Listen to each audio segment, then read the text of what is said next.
Yung TV ay sira na, inangin yung antena, tapos isa na lang natitirang paa ng mesa.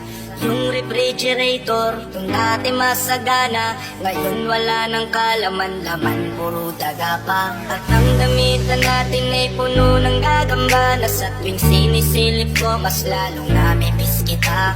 Kaya eto ako ngayon, maya't mayang naluha, at ang tanging kayakap ko, walang payak ng pusa.